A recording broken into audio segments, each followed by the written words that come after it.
नमस्कार। आज बात करेंगे हरियाणा के एक ऐसे जिले की जिसकी पहचान ना सिर्फ कागज के पन्नों तक ही सीमित नहीं है, बल्कि उससे कहीं ज्यादा गहरी है।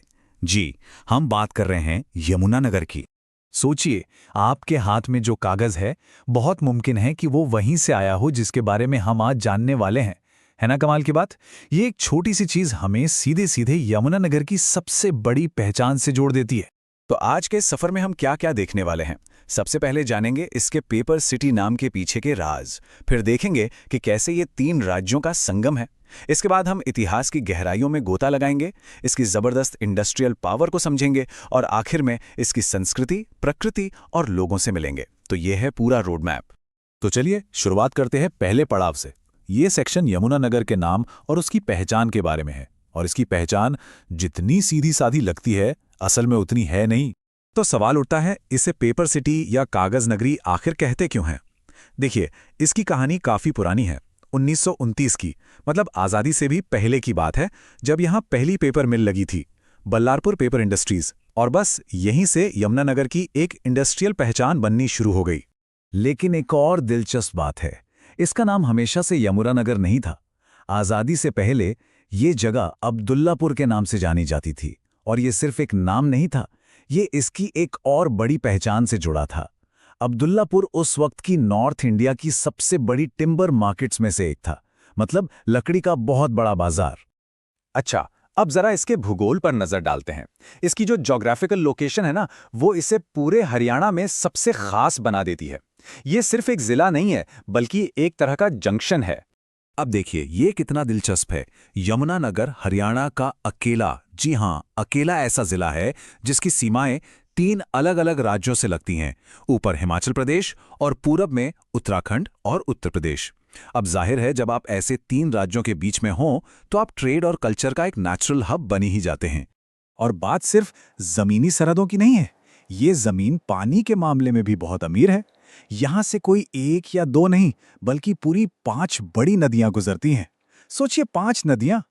इनमें सबसे पहले तो यमुना नदी है, जिसके नाम पर जिले का नाम ही है। फिर है पवित्र सरस्वती, जिसे फिर से जीवित करने की कोशिशें चल रही हैं। और इनके अलावा सोम, बेगना और मारकंडा भी हैं। इन नदियों ने मिलकर यहाँ की जमीन को तो उपजाऊ बनाया ही है, साथ ही यहाँ के इतिहास और कल्चर को भी एक शक्ल दी है। चलिए, अब जरा वक्त में पीछे चलते हैं और इसके इतिहास के पन्नों को पलटते हैं।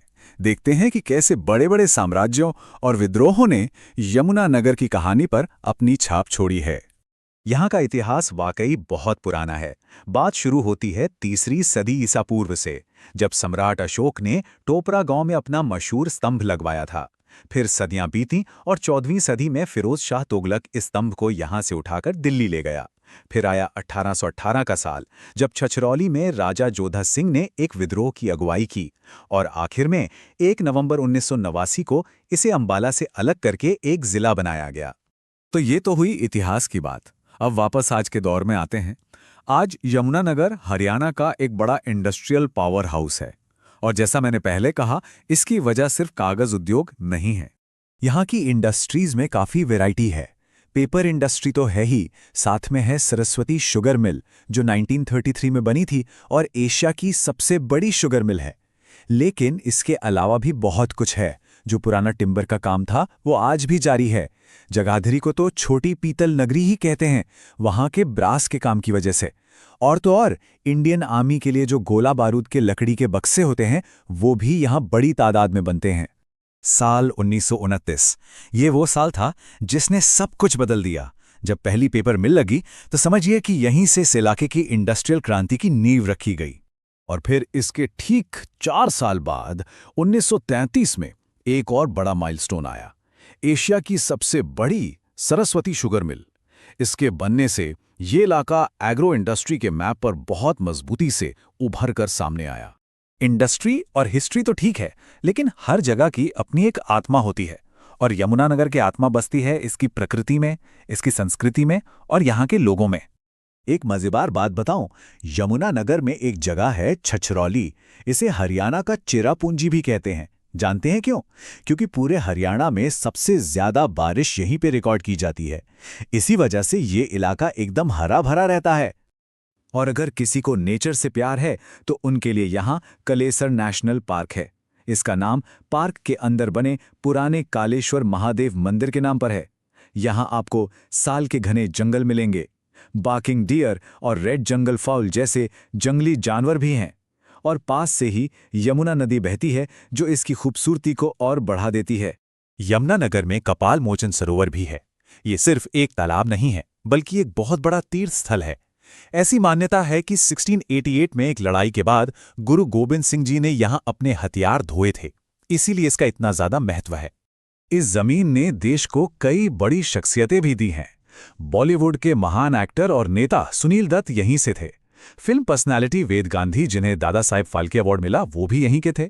और आजकल की बात करें तो शिक्षा मंत्री कंवरपाल गुर्जर और समाज सेवी दर्शनलाल जैन जी, जिन्हें सरस्वती नदी के लिए किए गए काम के लिए पद्म भूषण से नवाजा गया, वो भी इसी मिट्टी की देन है।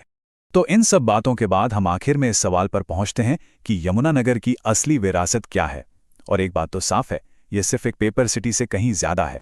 देखिए,